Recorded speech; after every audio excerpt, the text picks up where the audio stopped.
నమస్తే. నేను మీ కుప్ప పద్మిని. ఇన్నాళ్ళు మీ సపోర్ట్‌ని నాకందిస్తూ, మీ ప్రేమని నాకందిస్తున్న ప్రతి ఒక్కరికి కృతజ్ఞతలు. ఇప్పుడు చూడబోతున్న ఈ వీడియో కూడా ఖచ్చితంగా మీకు ఉపయోగపడుతుంది. లైక్, షేర్ అండ్ సబ్స్క్రైబ్ చేసి మీ ఇష్టాన్ని, అలాగే మీ సపోర్ట్‌ని నాకందించండి. అలాగే ఈ వీడియో పట్ల మీ అభిప్రాయాన్ని కామెంట్ సెక్షన్‌లో కామెంట్ చేసి నాకు తెలియజేయండి. నమస్తే. సూర్యోస్మి. నేను మీ విక్రమాదిత్య. ఆరోగ్యమే మహాభాగ్యం, ఆరోగ్యం భాస్కరాధీనం. ఆదివారం మద్యం మాంసం మైదనం వద్దు, ఆరోగ్యం ఐశ్వర్యం వద్దు. మీరు ఆచరించండి, 10 మందిని ఆచరింపచేయండి. ఆచరించండి, ఆరోగ్యవంతులుగా ఉండండి. ఆచరించండి, ఐశ్వర్యవంతులు కండి. ఆచరించండి, ఆనందంగా జీవించండి. సూర్యోస్మి. నమస్తే. Welcome to our channel. నేను పద్మిని. ప్రస్తుతంతో పాటు ప్రముఖ ఆధ్యాత్మికవేత్త, సూర్య ఉపాసకులు, sun spiritual society founder Vikramaditya గారు మనతో పాటు ఉన్నారు. మాట్లాడదాం. సార్ నమస్తే. సార్ సూర్యోస్మి తల్లి. ఎలా ఉన్నారు సార్? సూపర్. సార్ రేపు శనివారం ఏకాదశి, చాలా బ్యూటిఫుల్ డే. ఖచ్చితంగా శుక్లపక్షం కూడా ఇలాగే వచ్చింది. ఇప్పుడు బహుళపక్ష ఏకాదశి కూడా ఇలాగే శనివారం నాడే వస్తోంది. మరి శనివారం ఏకాదశి తిథి, శనివారం అటు విష్ణుమూర్తికి ప్రీతికరమైనటువంటి రోజుగా చెప్తూ ఉంటారు కాబట్టి ఏకాదశి కూడా అత్యంత ప్రియమైన రోజు. ఇందిర ఏకాదశి, పితృపక్షాలలో వచ్చేటటువంటి ఈ ఇందిర ఏకాదశిని ఎలా వినియోగించుకోవచ్చు ఒకసారి మీ ద్వారా. ఇక్కడ మనకి భాద్రపద మాసంలో కన్యా రాశిలో రవి సంచారం జరుగుతుంది. ఆరోగ్య ప్రదాత విష్ణువు అంటే వ్యాప్తి. మీకు యజ్ఞం కూడా విష్ణువే. అంటే యజ్ఞం చేస్తే ఆ వేడి వ్యాప్తి చెందుతుంది, అక్కడే ఉండదు, వ్యాప్తి. అందుకే నామం వచ్చింది కదా, యజ్ఞో యజ్ఞపతి యజ్వా యజ్ఞాంగో యజ్ఞవాహన. అంటే ఇప్పటి వరకు మనం చేస్తూ ఉన్నాం, ఉపవాసాలు చేస్తూ ఉన్నాం, అష్టోత్తరాలు చేస్తున్నాం.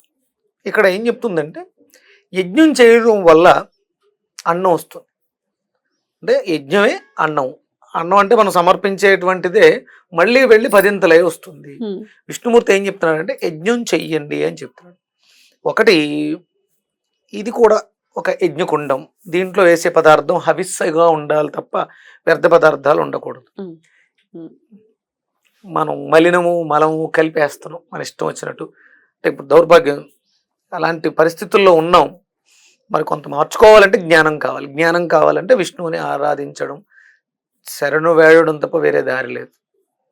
ఇందులో మనకి ఇది కన్యారాశికి సంబంధించినటువంటి మాసంగా తీసుకుంటాం భాద్రపద మాసాన్ని. రవి సంచారం జరుగుతుంది. లివర్కి సంబంధించిన సమస్యలు మనల్ని విపరీతంగా బాధిస్తూ ఉంటాయి. ఫ్యాటీ లివరు, లివర్ సిరోసిస్, ఇలాంటి సమస్యలు చాలా ఇబ్బందిగా ఉన్నాయి. అలాగే కంటి సమస్యలు కూడా చిన్నప్పుడే, చిన్నపిల్లలకి చదువుకునే వయసులో పెద్ద పెద్ద భూతద్దాలు, ఈ విపరీతమైనటువంటి టాక్సిన్స్, శరీరం అంతా కూడా వ్యర్థంతో నిండిపోయింది. ఈ మాలిన్యాలన్నింటినీ వదిలించుకోవడానికి మనం భక్తి శ్రద్ధలతో యజ్ఞంగా చెయ్యాలి. యజ్ఞం చేయాలి. మనం చేస్తున్నటువంటి పనులు యజ్ఞంగా చేయాలి. గుర్తుపెట్టుకుని జ్ఞానం కోసం ప్రయత్నం గట్టిగా చేయాలి. అంటే లంకణం పరమౌషధం. అవసరానికి మనం, అంటే ఏదైతే అవసరమో దాన్ని మితంగా తీసుకుంటూ ఉపవసించాలి. భగవంతుడికి దగ్గరగా ఉండాలి. అంటే ఇంతకు ముందు తెలియని విషయాలన్నీ తెలుసుకుంటూ ఉన్నాం. ఏకాదశులు 2 వస్తున్నాయి, గుర్తు చేసుకుంటున్నాం. ఆయా తిథుల్లో, ఆయా రోజుల్లో మనం ఏం చేయాలి? దగ్గరలో ఉన్నటువంటి దేవాలయాల్లో ఏమైనా యజ్ఞయాగాది క్రతువులు జరుగుతుంటే అక్కడికి వెళ్ళి తృణమో ఫణమో సమర్పించి అక్కడ యజ్ఞం చేయించుకోవటం. ఆ దేవాలయంలో జరిగితే అది వ్యాప్తి చెందుతుంది, మన ఇంటి దాకా కూడా వస్తుంది. దాని రేడియస్ ఎంత ఎలాగంటే అమ్మ, మనకి ఇప్పుడు ఎక్కడికక్కడ ప్రకృతి వైపరీత్యాలు జరుగుతున్నాయి. రీసెంట్గా మనకి ఒక 10 days బ్యాక్ యుఎస్లో ఒక ఏరియాలో విపరీతమైన అనౌన్స్ చేసింది గవర్నమెంట్. వాళ్ళు అక్కడ మన వాళ్ళే, తెలుగు వాళ్ళు, ఒక యూనివర్సిటీగా ఏర్పడి అక్కడ ఒక యజ్ఞం చేశారు. 3 ప్రాంతాల్లో చేయటం వల్ల అది డైవర్షన్ తీసుకుని ఆ ప్రాంతం వదిలేసి 200 కిలోమీటర్ల రేడియస్లో వదిలేసి వేరే చోటకి వెళ్ళిపోయింది. ఇప్పుడు ఫ్లోరిడాలో కూడా నిన్న అనౌన్స్ చేయడం జరిగింది. అక్కడ ఒక ఏరియాలో, అంటే ఒకళ్ళే దొరికారు, ఆ ఏరియాలో వాళ్ళతో చేయిస్తున్నారు. దాని రిజల్ట్స్ ఒక 2-3 రోజుల్లో మనకి తెలుస్తుంది. దాన్ని అంటే నరకని మార్చేసుకుంటుంది. ఎక్కడైతే యజ్ఞం చేస్తామో అక్కడ ఆ ప్రాంతం అంతా కూడా సుభిక్షంగా ఉంటుంది. విష్ణుమూర్తి వ్యాప్తి చెంది ఆ శక్తి మనల్ని కాపాడుతుంది అని చెప్పడానికి. ప్రకృతి భీభత్స రూపాన్ని దాల్చే పరిస్థితి ఉన్నా దాన్ని గమనాన్ని మార్చుకుంటుంది. అది అంటే దాని విధ్వంసం అనేది ఉంటుంది. అక్కడ ఆ ప్రాంతంలో ఎక్కడైతే యజ్ఞం జరుగుతుందో అక్కడ, అంటే అది దైవ కార్యం, ధర్మకార్యం కాబట్టి ఆ ప్రాంతానికి అక్కడ చేస్తున్న వాళ్ళకి ఎలాంటి విపత్తులు ఉండవు. అది ఏంటో వరదల గురించే కాదు, మన జీవితాల్లో కూడా బీభత్సాలు జరగచ్చు. ఆ బీభత్సాల నుంచి బయటపడాలి అని అంటే ఇదే మార్గం. అంత 100%. ఎందుకంటే వేదం చెప్పింది యజ్ఞం చేయమని. యజ్ఞం ఒక్కటే మార్గం. అది భక్తి శ్రద్ధలతో చేయాలి. వైదికంగా మనకు ఉన్నవి అంటే ఇప్పుడు చాలా మంది చాలా చేసేస్తున్నారమ్మా. దశమహావిద్యలని, వారాహి హోమాలని, ఆ హోమాలు తెగ చేస్తున్నారు. వైదికంగా ఏం చెప్పిందో వాటిని పాటించండి. భక్తి శ్రద్ధలతో స్వచ్ఛమైనటువంటి దేశవాళి ఆవునేతిని, అంటే ఏదో హోమం చేస్తున్నావు డబ్బులు ఇస్తున్నావు, ఏం చేస్తున్నారు, ఘృతం ఏంటి అని కూడా ప్రశ్నించాలి. చూసుకోకపోతే ఇప్పుడు మనకి లడ్డూల్లో కల్తీ జరిగినట్టు హోమాల్లో వేసేటువంటి హవిస్ మంచిది కాదు అనుకున్నప్పుడు సత్ఫలితాలు రాలేదు అనేది ఉండిపోతుంది. అంటే చాలా చేసేస్తున్నాం మనం శ్రద్ధగా. కొంచెమే ఇప్పుడు నేను ప్రతిరోజు చేస్తున్నాను, నాకు సుమారు ప్రతిరోజు హోమానికి ఒక 100 గ్రాముల ఆవునే సరిపోతుంది. కేజీలతో చేసేయాలి, దానికి అద్భుతమైనటువంటి ఫలితాలు చూస్తున్నాం. రోజు అలా పార్కుకి వెళ్ళి రావి చెట్టు కింద వాటి కింద ఉన్నటువంటి సమిదలు, చిన్న సమిదలు, ఈ చేతి సైజు సమిదలు ఎరుగు తెచ్చుకొని ఉదయం సాయంత్రం 2 పూట్ల హోమం చేస్తే దాని ఫలితాలు 100% ఉంటాయి. అంటే ఇప్పటివరకు మనం ఉపవాసం చేసాం, జాగరణ చేసాం, దీక్ష చేసాం. ఇప్పుడు ఇది యజ్ఞం చేయవలసినటువంటి సమయం. ప్రకృతిలో చూస్తున్నాము విజయవాడ ఇబ్బందులు. అంటే మరి మీరు అనొచ్చు అక్కడ చేస్తున్నారు కదా అమ్మవారి విశేషంగా జరుగుతున్నాయి, పొరపాట్లు జరుగుతూ ఉండొచ్చు. అందుకని ఎవరికి వాళ్ళే శ్రద్ధగా చేయటం మొదలు పెడితే మార్పు వస్తే, ఆడంబరంగా కాదు భక్తి శ్రద్ధలతో చేయాలి. యజ్ఞం పర్ఫెక్ట్ గా జరిగితే రిజల్ట్స్ ఉంటాయి.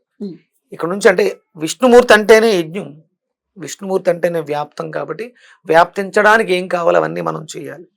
అందులోనూ రవి మనకి ఇక్కడ సూర్యనారాయణమూర్తి ఈ మాసంలో. ఎవరికి వాళ్ళు ఇంట్లలో చేసుకోవటం కుదరకపోవచ్చు. ఇప్పుడు గుళ్ళల్లో సామూహికంగా కూడా చేస్తుంటారు హోమాలు, వాటిలో పార్టిసిపేట్ చేయొచ్చా? వెళ్ళండి, ఇప్పుడు వాళ్ళతో మాట్లాడి మీరు కొంచెం శ్రద్ధ పెట్టి మంచి ఆవు నేతిని మీరే పట్టుకెళ్ళి ఇవ్వండి. ఏదో మార్కెట్లో దొరికే ప్యాకెట్లతో చేసేటువంటి డాల్డాతో చేసే ఆవు నెయ్యి కాకుండా కొంచెం శ్రద్ధ పెట్టి కొంచెం అయినా మన నుంచి కంట్రిబ్యూట్గా సమిదలో ఆవు నెయ్యో కొబ్బరియో మన దగ్గర ఏ స్తోమత ఉంటే అది పట్టుకుని వెళ్ళి ఇవ్వటం అనేది అంటే ఎవరికి వాళ్ళు చేయడం కూడా అవసరం. ఏదో సామూహికంగా జరుగుతున్నాయి, సామూహికంగా జరుగుతాయి, శ్రద్ధ ఎంత పెడుతున్నారు? ఇప్పుడు అన్నీ కూడా వ్యాపారాత్మకం అయిపోయి ఏదో ఒక 5,000 రూపాయలు ఒక 50 మంది తీసుకుంటే డబ్బులు వస్తాయి, కానీ ఎంత పెడుతున్నారు, ఎంత శ్రద్ధగా జరుగుతుంది, ఎంత హోమం జరుగుతుంది. మనం వెళ్ళాలి, డబ్బులు ఇచ్చేస్తున్నాం కాదు, అక్కడ పార్టిసిపేట్ చేయాలి, చూడాలి. అది చూడడం కోసమే కదా, దాని రిజల్ట్ మనకు పొందడం కోసమే కదా. మనకి అగ్ని చికిత్స అని మనకు ఉన్నటువంటి శరీర రోగాలకి కొన్ని మంత్రాలు ఉన్నాయి. ఆ మంత్రం చదువుతూ ఆ హవిస్సిస్తే రోగం తగ్గుద్ది 100%. ఆ శ్రద్ధ ఎంతమంది చేస్తున్నారు? వ్యాపారం అయిపోయింది. ఇప్పుడు ఏ దేవాలయం కూడా మేము ఇక్కడ హోమం చేస్తున్నాం మీరు డబ్బులు కట్టండి అని అడగదు, అవసరం లేదు. అలా చేసింది అంటే అందులో ఎంతో కొంత వ్యాపారాత్మకత ఉంది. ఎంతమంది కడుతున్నారు మనకు తెలియదు. 100 మంది కట్టారు, ఎంత వచ్చింది, ఎంత ఖర్చు పెట్టారు, ఏం చేశారు. అదే మనకి దగ్గర ఉన్నాం అనుకోండి. ఎప్పుడు ఎందుకంటే ఈ పూర్వం దేవాలయాలు వ్యక్తుల చేతిలో ఉండేవి, ఇప్పుడు ఎండోమెంట్కి వెళ్ళిపోయింది. వాళ్ళు అడగాల్సిన అవసరం లేదే. మనం ఫీజు కట్టి డబ్బులు కట్టి 5,000 10,000 కట్టి చేయించుకోవాల్సిన అవసరం లేదు. మీరు డబ్బులు కట్టారు అంటే మీరు అక్కడికి వెళ్ళి ప్రజెంట్ ఉండగలిగితే కట్టండి, లేదా మీ ఇంట్లో మీరు చేసుకోండి, లేదా ఒక ఋత్వికుని పెట్టుకుని మీకు దగ్గరలో మీ ఇంటికి దగ్గరలో 10 మంది కలవండి. అప్పుడు దాని ఫలితాలు మీరు చూడగలుగుతారు. ప్రకటనల ద్వారా మనం మోసపోయి డబ్బులు వృధా చేసుకోవద్దు.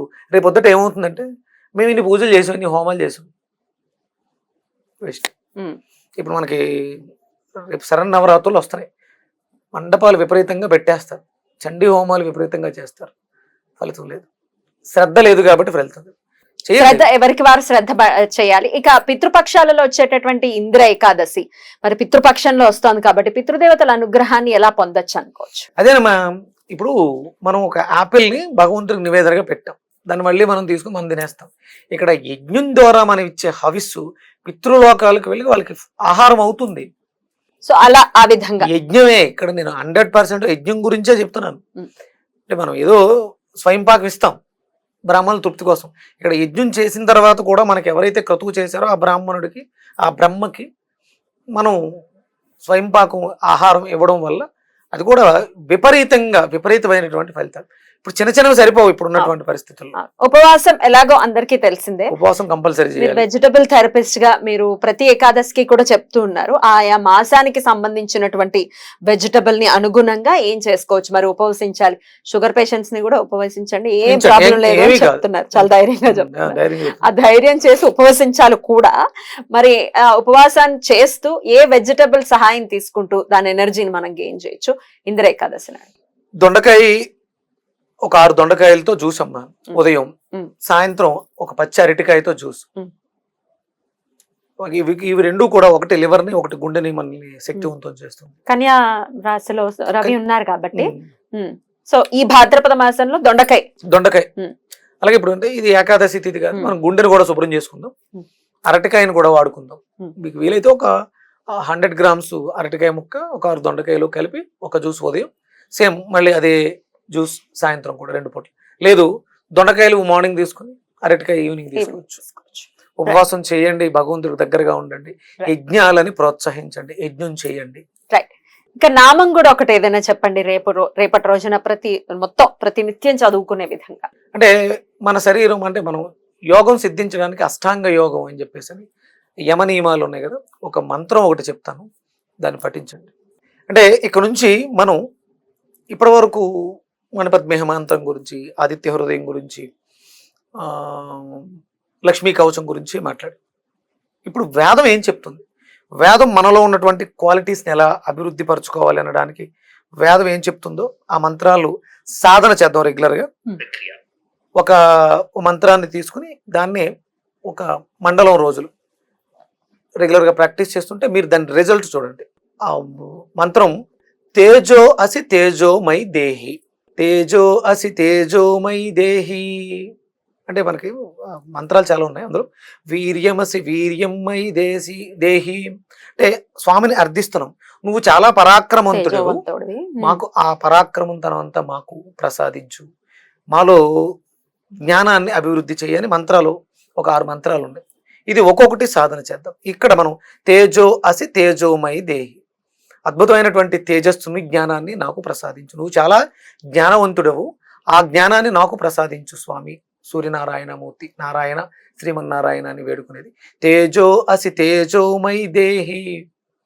మీరు ఎంత ఎక్కువ శ్రద్ధ పెట్టి దీన్ని సాధన చేస్తారో అందులో ఉన్నటువంటి ఆ లక్షణం మనలో ప్రవేశిస్తుంది, ఇందులో ఎలాంటి సందేహం లేదు. బ్యూటిఫుల్. ఇది వేద ప్రమాణంగా వేదం ఏంటి అంటే 100% వేదంలో నుంచి వచ్చింది కాబట్టి డెఫినెట్ గా తేజస్సు కావాలి అందరికీ కూడా. ఆ తేజస్సు లోపించే కదా, తేజస్సు రకరకాల రోల్స్ ని ప్లే చేస్తూ ఉంటుంది. ఆ తేజస్సు ఉండాలి ప్రతి ఒక్కరికి. అంటే విష్ణు ఆరాధన ఖచ్చితంగా చెయ్యాలి, అలాగే చక్కటి మంత్ర రూపంలో కూడా అద్భుతంగా భగవంతుల్లో ఏదైతే తేజస్సు ఉందో ఆ తేజస్సు అంతా కూడా మనకు అవసరం.